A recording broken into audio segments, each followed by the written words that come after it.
Welcome back to the Reflection Podcast. I'm Ed Blonsky, and I'm one of the pastors at St. Matthew Lutheran Church in Hawthorne Woods, Illinois. And at the end of this podcast, I'll tell you how you can get in contact with us if you'd like to plan a visit or want to find out more and see more of our online content from St. Matthew. Let me ask you this. You ever know a truck driver who's also an Old Testament theologian? You're going to meet one today. He is a fascinating person who is a podcaster in his own right and a writer. He's a former seminary professor and pastor. And he is reflecting the love of God in this world in a very unique way. Let's see who's joining me in the pastor's office this week on the Reflection Podcast.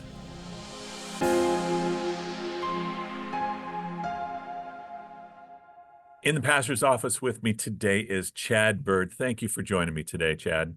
Of course. Yeah. Thanks for the invitation. Look forward to our talk today. I am too. Chad is a podcaster. Chad is a writer, a theologian, especially in the Old Testament, something that I readily admit I am not proficient in.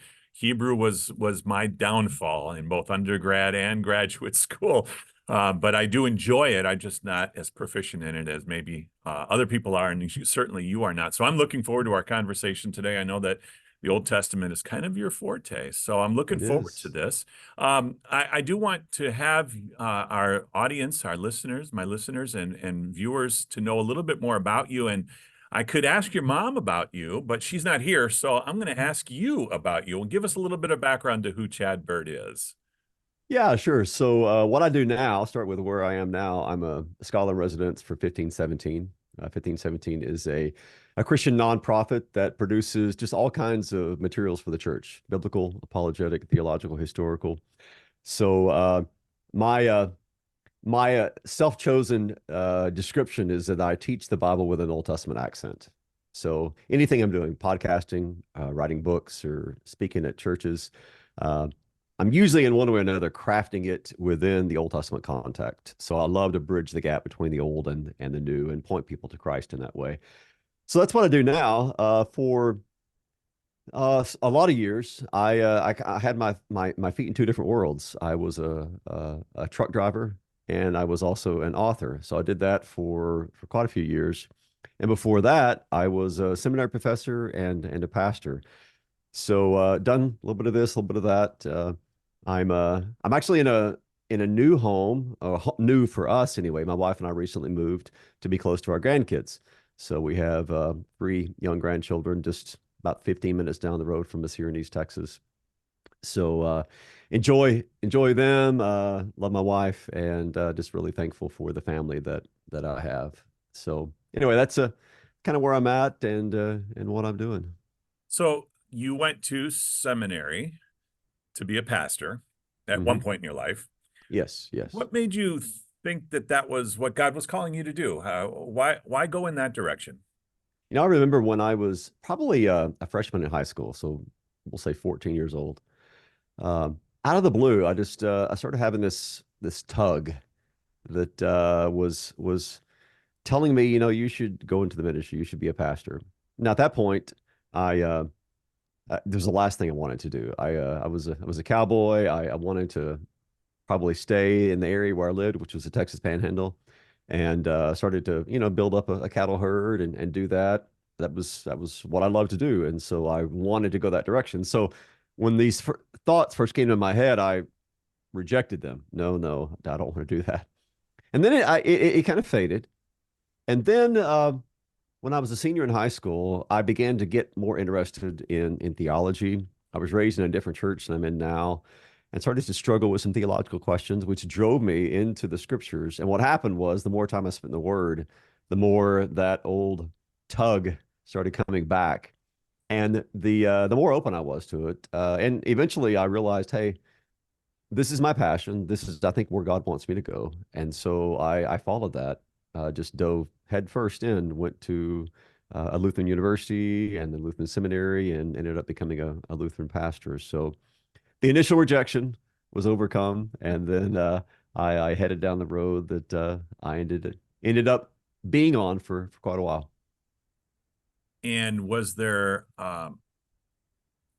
when you're in the parish, so as a parish pastor, Was there more tugs in maybe in a different direction? Yeah, there was.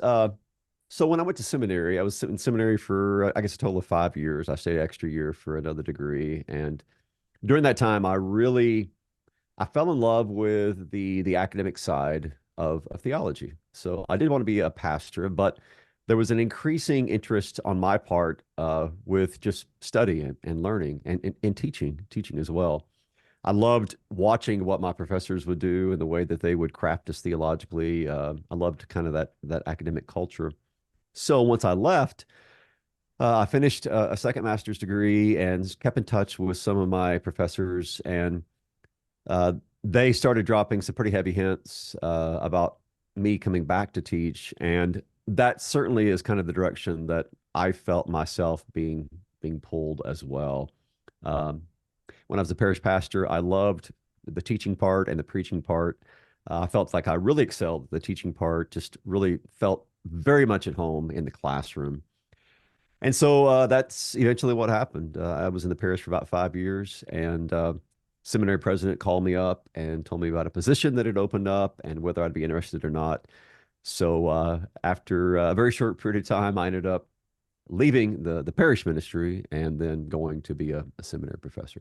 The reason I'm digging on that a little bit more is that the, my particular tribe, Lutheranism, Lutheran Church Missouri Synod, and I realize that a lot of people watching this aren't familiar with that, but we do have a shortage of pastors in the parish. But Yes.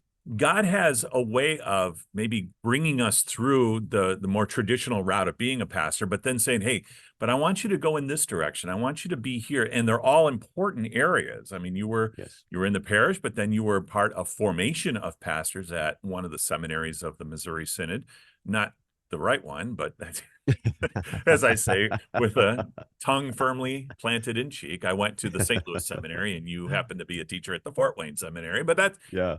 it's important to see that sometimes there are seasons of life Mm, that there yes. was several seasons that you went through, and now, so where are you today? Tell us a little bit more about 1517 in this organization. Yeah. So I would say about 6 to 7 years ago, I I started doing a little bit of writing again and got some book contracts and started doing a little bit of traveling and teaching, even though I was still working full time in the freight industry. And I got connected with some of the people involved in this organization called 1517, which at the time I knew nothing about. And I really didn't know anybody. I knew a couple of names that were associated with the organization, but I really didn't know much about what they were doing. And then I met some of them at a conference. We started doing a little bit more together, and then that relationship just blossomed over time. And what 1517 was doing, at first they were producing a few materials and having some presentations here and there on the gospel and apologetics. And then as I became involved with them and some other people, the organization just exploded really. And we've grown a lot over these last few years. And our goal is to take, we're Reformation based, as you can guess by the name 1517, the year the Reformation began. But our goal is to take the gospel, take the message of our freedom and our forgiveness in Christ, and just basically to get it out to the world and as in many ways as we can. So if you go to 1517.org, our website, we've got about 20 podcasts. We publish several books a year. We have a regional conference in Arkansas and a national conference in California. We have a network of speakers like myself and others that travel around doing this. And we have 1517 Academy, 1517 Music. So we're trying to cover all of the places where people are, whether they're listening to music, or whether they're listening to podcasts, whether they like in-person events, and just use that opportunity to take the riches of the gospel and to get them out there by, I mean, keeping the main thing the main thing. You know, we're not interested in sectarianism. We're not interested in, you know, fighting little skirmishes here and there. Sometimes happens in the church. We're interested in getting the gospel out there in whatever ways we can. And as free a way as we can too. I mean, there's a lot of materials that we produce that are basically just free for individuals, families, congregations to use. So I'm the kind of the Old Testament niche of 1517. And so that's what my passion is, what my training is in. So that's what what I do on a daily basis. I appreciate 1517 a lot. In fact, by the time people are watching, when those of you who are watching and listening to this, you can go back and hear other 1517 speakers and those who are affiliated, Matt Popovits, Tanner Olson, Cindy Koch. And I've been able to talk with them too. Cindy's wonderful, and she's an Old Testament kind of person too. Yes, yes. As a pastor's wife, she was going back to school to get her doctorate in Old Testament. What are they? Exegetical Old Testament stuff and Hebrew and which I don't understand. This whole Hebrew thing, man. I early on, I went to a Concordia and we had to take Hebrew because I was going to go to the seminary. And Joel Heck was my Hebrew professor, who's Hmm. now interim president of a seminary in Canada. And boy, he tried so hard. It's a um, it's a challenging language. I would always tell my students, you're not going to believe me. I would tell them this right away. No, you're not going to believe me. You think I'm completely making this up, but it's actually grammatically a lot easier than Greek. Most of them had already taken Greek. I say, but here's the challenge: everything's backwards, yep. like literally. That was So, that's why I couldn't get it. I was taking yeah, Greek at the same it's time, and oh yeah, oh, I it's couldn't very put it hard. in reverse. Yeah, yeah. And I'm always upfront about this too. So I took Greek in college, and then I took Hebrew. And I really fell in love with Greek, and I was pretty good in Greek. I didn't really fall in love with Hebrew right away. It took me a while. The order of me coming into kind of the Hebrew world is I fell in love with the Old Testament. Then I decided, if I'm going to be an Old Testament guy, I really got to Sure. know my Hebrew better. So I went back, and when I went back and spent more time in the language, then I fell in love with it. But yeah, it was more of me falling in love with not just the Old Testament in general, but Christ in the Old Testament. And then I, that just kind of sparked my interest in improving my Hebrew. it's an amazing, those books, the 39 books of the Old Testament are incredible. And one of the person, this was years ago, Chad Foster, had really sparked an interest for me. Hmm. Not only is he a Lutheran pastor, he's also a trained Jewish rabbi. Oh yeah, So yeah. He speaks at Camp Arcadia sometimes. Yes, we yes, haven't yes. met, but I know who he is. Yeah, Oh yeah, and sure. I'm gonna try to get him in season 3 to talk about this. He's been at a pastors conference that I went to, and just amazing that of the nuances that are there, um, and in the Old Testament. And I think we might want to talk about that either sometime later today or have you on again to kind of dig into that Old Testament stuff right now. I'm reading through the book of Isaiah now for really intensely in English, of course, but it's just amazing how God works Yeah, and how it all unfolds like a flower in Jesus Christ. It's just yes, great. So absolutely. let me ask you this: why you doing this? Why do you think God called you specifically to do this, either with 1517 or whatever you're doing these days? How did God do that to you? Yeah, that is a great question. I often look back at my life and wonder, how did you end up from here to here? I mean, I was raised in a small town. With I was raised Southern Baptist. I don't come from any kind of academic background. Neither of my parents went to college. We were just kind of country people. The last thing that I would have imagined as a young man that I would end up going the route that I did. Uh, why God put me on that and put kind of this passion within me, I don't know. I mean, I guess one obvious answer is already as a young child. I had an interest in the scriptures. I can remember as a 5 or 6 year old, I must have been challenged in Sunday school to memorize a chapter of the Bible. So I memorized Genesis 1, uh, even as a little boy. So it was there. God had placed it there within me already at a young age. And I mean, I knew all the stories of Jonah and Daniel and David and whatnot. I didn't understand them. And quite honestly, I had a moralistic understanding of them, but at least I knew the stories. And so I guess from that early age, God was kind of planting all these seeds within me through my parents and my Sunday school teachers, through pastors that would finally come to flower later on. And then another haven't gotten into this part of my life, but I've had some ups and I've had some downs as well. And God has used the downs as well. He's used the valleys to shape me too in such a way that I'm able to take the Old Testament and to demonstrate, hey, what these people did, what they went through, what God brought them through. All of this is very contemporary because people are still the same, the valleys are still the same, the sins, the struggles, the sufferings are still the same. And so the downs in my life, the sufferings in my life have also helped me to better take these biblical stories and to translate them over into our lives today. You know, you and I were talking about the book of Job before we started recording.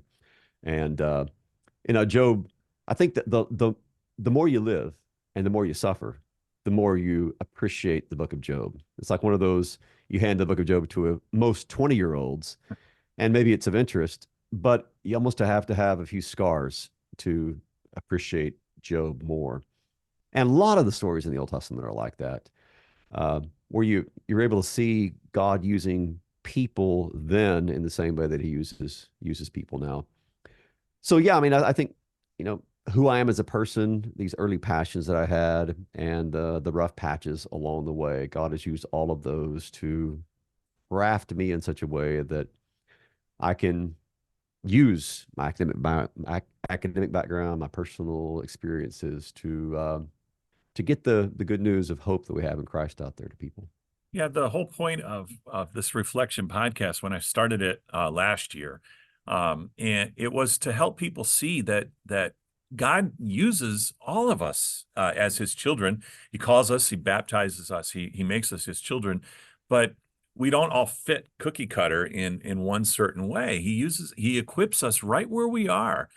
You mentioned as you get older, the book of Job resonates maybe a little bit more with us. And the same thing with the Hmm. Psalms, I think. I read Oh, through the yeah. Psalms as a teenager and as in my 20s when I was going through school. And now in my late 50s, I read through the book of Psalms, same words, same Yeah. stories. Boy, do they fall different. Yes, they do. They do. As you have life experience. And Yeah. and as you said, the Old Testament is not 3,000 years old, and so it's relegated to history. It's Hmm. still the same today because the more things change, the more they stay the same. Or Yeah. as Solomon said, nothing new under the face of the sun. So Yeah. when as you go through, and you are certainly in a ministry, you may not be in a parish ministry right now, but you're certainly doing ministry, at least how I look at it. As you've been going and doing this ministry, what are some of the things that you expected this was what it was going to be like, and what are some of the things that really surprised you about this? Well, when I started doing, especially the writing of books, I knew that it would be a challenge because writing books is hard. I mean, it requires a lot of hours. It usually takes a year or so to complete a book. I knew some of the things I'd be doing would be a challenge intellectually, a challenge even physically, to stick with it and to get this done. And I also knew that there'd be ups and downs. You know, good days, good days and bad days. I knew all that going in. I guess what has surprised me over the course of the years is, and it shouldn't be a surprise, but it does continue to surprise me, and that is how being on social media, where I do a lot of stuff, I post a lot of things on Facebook and Twitter and Instagram and TikTok and everywhere else. It's been so welcoming and so surprising to me the impact that this can make on people all over the world. Even though, of course, we all know the internet is the worldwide internet, it still amazes me when I have a comment from someone in South Africa or someone in Germany or in Australia or in Iceland or wherever they are saying, hey, I used your material for a sermon I preached, or my family and I are reading your devotions, or we're following you in Bible in 1 year, or I was going through a really rough patch and watching your video really helped me. Whatever it might be, they'll reach out with a sentence or two, or even a long email sometimes telling me their story, and that has been so encouraging and just so surprising to me to see how God makes use of modern technology, something that when I was growing up, we didn't have. When you were growing up, we didn't have. This is a relatively new phenomenon, and God has, yeah, a lot of bad stuff happens on it, but God also uses it for good as a means of taking the message of hope and just spreading it all over the world. And that's been a great encouragement to me, just to see the good that God has been able to bring forth from the teaching and from the writing. Really, really encouraging. It is a very encouraging thing in that uh, my particular background with the Lutheran Church Missouri Synod, I've really come to realize how in tune Lutherans, especially, are in embracing the latest technology. Luther in 1517 wouldn't have had that impact had it not been for the latest technology of the printing press and books. Right, right. And then in early 20th century, um, Walter A. Meyer using Mm. this new medium called radio Radio, yeah, to make up the Lutheran hour, which is still going strong today. And yes, so I think that it's important to maybe calm some people in the church that it's okay to embrace technology. It's yes, okay yeah. to use this. It's something that a platform we can use. I'm kind of new to this whole TikTok Mm. phenomenon, but I've been trying to get out there too, because, like you said, you get people from all over the world that are you're able to talk with them that we never really would. I would never meet anybody like that in my little town here in northeastern Illinois, Mm. but I'm able to talk with people in Nigeria recently. Mm. A gentleman had contacted me and helped me become a church here in Nigeria. And I was like, yeah, that's awesome. And let me help, Yeah, any yes, way I yes. can. So really, even though you're no longer a professor at the seminary, you're still with your ministry today, formatting and in the process of formation of the new generation of the followers of Jesus. Here we are 2,000 years later in the 21st century when Jesus started the church. Um, we are called, no less called than they were in the first century, to share the glory of God's love with the world. What do you think is the church's mission, particularly in the 21st century? And is it a challenge today more so than it was? Well, I think, yeah, every generation is going to have new challenges. I think what's happening today is that we're kind of in what one of my professors described as the second century world, where we're not living in a Christian culture anymore. And I think more and more we'll see how actually being a minority part of the culture can be advantageous to the church, because it helps us to sharpen our focus. It helps us to stay focused upon the gospel and to foster a culture of truth, a culture of compassion, a culture of reaching out beyond the church to the world and offering them something that is actually not what they're hearing. It's not what they're hearing in the movies. It's not what they're hearing in music. It's not what they're hearing around most of their fellow employees. So it's the old message, but it is going to be new to a lot of ears today. So yeah, just keeping that focus upon the gospel and getting it out there to this generation, many of whom really don't know anything about the scriptures. So they're empty vessels waiting to be filled with the message that we have.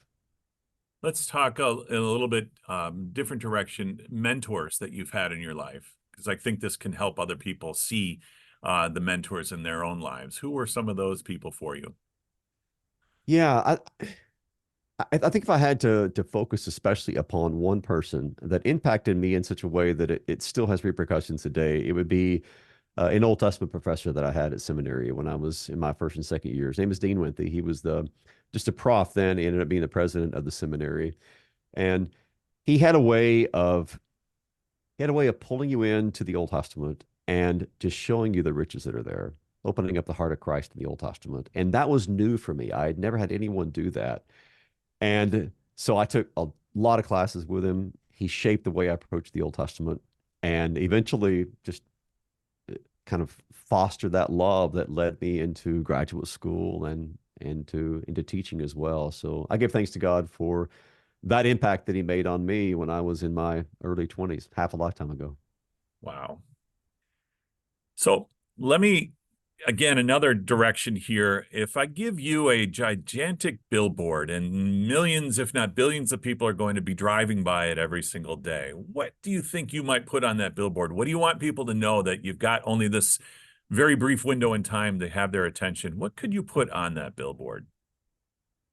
Oh, it would definitely be the gospel. Maybe if I could fit all these words on it, it would say something like, Jesus died and rose for your forgiveness and freedom, something like that. And that's basically what I'm always trying to communicate in one way or another. I mean, it's something that we all know, but it's something we sometimes forget that the world is just literally dying to know, even if they don't realize it.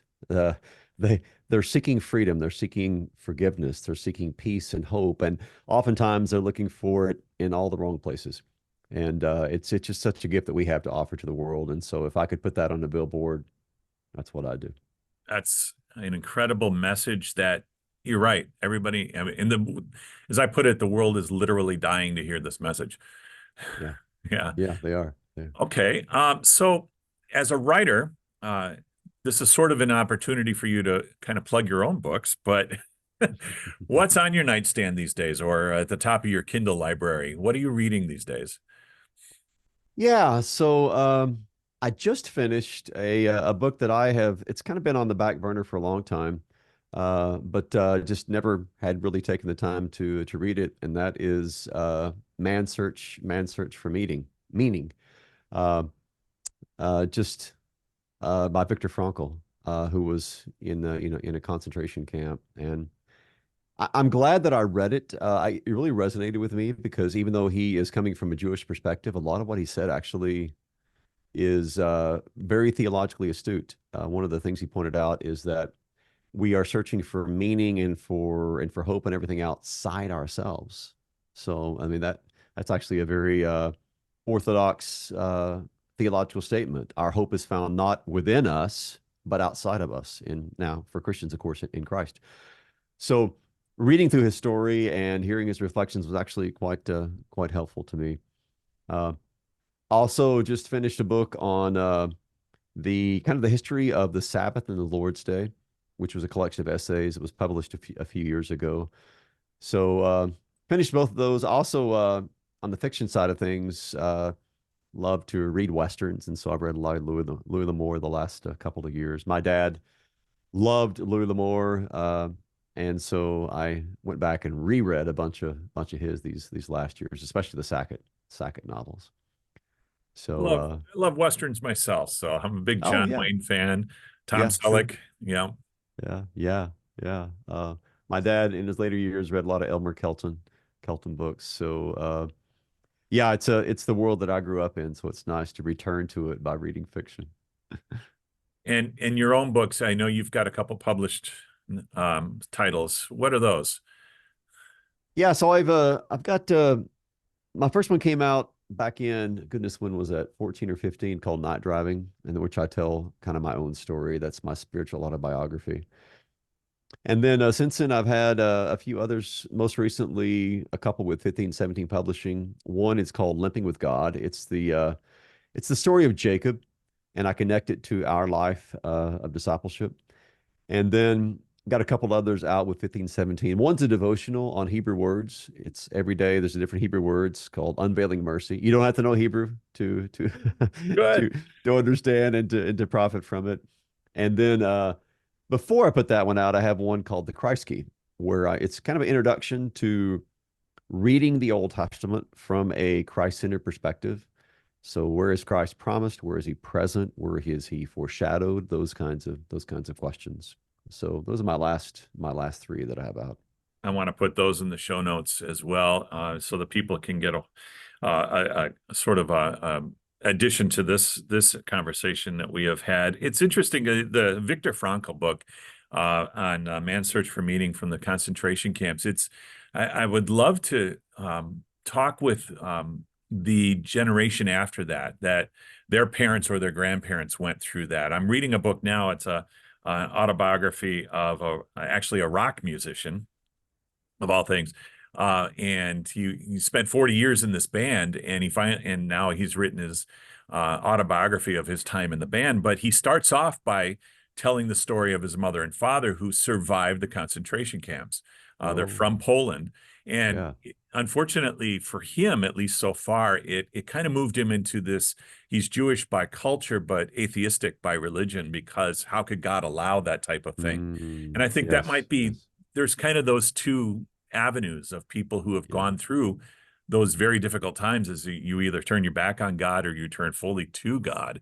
And I think Hmm. that's important for us as followers of God to understand in people's lives that Yeah, they go through these dark times of the soul, um, and that you can turn. And why does God allow this? And that's, of course, the whole study of Job is yeah, really, right, that's right. trying to answer that question. Why does God allow this? So, That's so a as great we, insight. I mean, I hadn't thought about that, but that is true that people do tend to go one or two directions, you know. Either they come to an extremely deep faith in God, even though they don't understand why all the suffering, or it's kind of a bitterness that grows up, which is expressed itself either in atheism or just kind of a rejection of anything to do with God because of, how could he allow this to happen? So everybody's asking why, but you end up in different places after kind of that struggle. I think that's why this conversation, I think that it's important, and why I wanted to have this conversation, because I've known brothers in the faith who I went to seminary with, and they're no longer even in the church because of Mm, something that really, it really shook them up during either their time in seminary or their first couple of years as a parish pastor. And they kind of went off that, they turned their back completely on God. yeah. And I've always reached out to them, and I continue to reach out to them, saying, "You may have done that. The thinking anyway. I wouldn't Hmm. articulate it, but I will not. I will not turn my back on you. I Yeah. will always be here for you, because I strive to understand what people go through, because I have a very specific story that isn't like theirs. And as a parish pastor too, that happens with. I deal with people that are either older than me or younger than me that have had to bury a child. That is just. I have no frame of reference with that, but I want. I don't. I guess I don't want to understand. I don't want to ever have to go through that. No, Um, you don't. but I No. no. But I want to love them through that. And just recently, I had a message where I talked to people saying that don't let anybody ever tell you after a death of a loved one that you need to get over it and you need to get Mm, on with your life.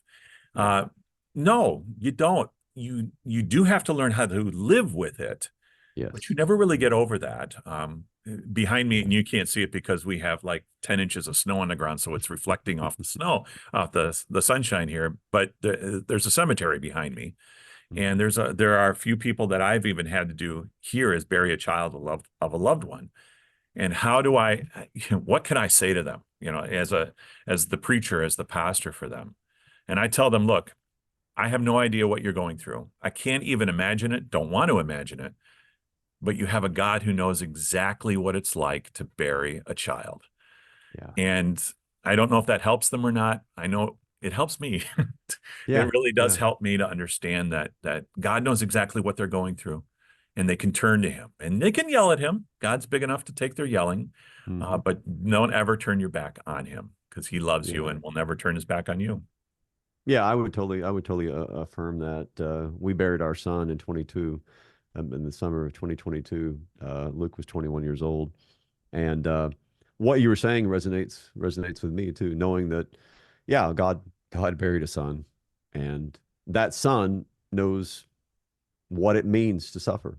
Oh yeah. He lost, Lazarus, his Yeah. dear friend, and he is capable of understanding our weaknesses and our struggles, and is there through thick and thin. So knowing that has helped me tremendously, and above all, knowing that the the burial of the son was not the end, but that he rose from the dead, and that's what makes me a man of hope instead of despair. Um, Yeah, definitely, Chad. I want to extend the invitation. We need to talk and talk more about the Old Testament, because I do want to dive into that whole avenue of there's gospel in the Old Testament. It's not just law. It's not just stern God is mad at people, but there is a lot of hope in the Old Testament. We're going to have to save Yes. that for another Yes, conversation, but I would absolutely. look forward to having that conversation. So as we wrap up this conversation, is there anything that maybe I should have asked or you expected me to ask and I didn't get to that question? And how would you have answered it? Oh, well, I guess there's a lot of things we could have talked about. I will. I'll add this just so maybe if people don't know me, they can know a little bit more than just kind of the biblical side or the Old Testament side, and that is, what do I do for fun? It's always Okay. interesting conversation to that I like to have with people anyway. And for me, it's basically getting out of my office, and I spend so much time here in at my desk doing videos and podcasting and writing that it's great actually to be outside. So when we get off here today, in fact, it's about mid-afternoon, and so I'm going to go for a run, even though it's about 28 degrees outside right Huh. now. I've got to get outside and go for a run. I like to hike. I like to run. Like to get outside, and the exercise is good, but also just kind of a chance to do something different. So I think that's always healthy. Whatever your vocation is, having a hobby that's something Hmm. different than that, where you can kind of express yourself that way, or have a way to kind of relax and and and have a source of a peace that's different than what you're doing for work. Well, good luck with that run today. Thanks. You're about 28 degrees warmer than we are here right now. Yeah. I know a lot of the country's a lot colder than we are. And you're down in Texas. I thought you were going to go into the direction football is your thing. No, I do love to watch football. Yeah. It's Uh, painful to watch the Cowboys most of the yeah, I time was these going to days, say but that just happened. Yeah, against. that the last game was a very, very painful game to watch. But no, we love to watch football, but not much on playing it. I'm more of the just run to run instead of running after the ball. Good for you. Well, thank you so much for being with me today, Chad. I really do it, and I have enjoyed it. Yeah, you're very welcome. I've enjoyed it too. Well, Appreciate it. God's richest blessings to you. Keep up the good work. All right, we'll do. Thank you. Peace to you.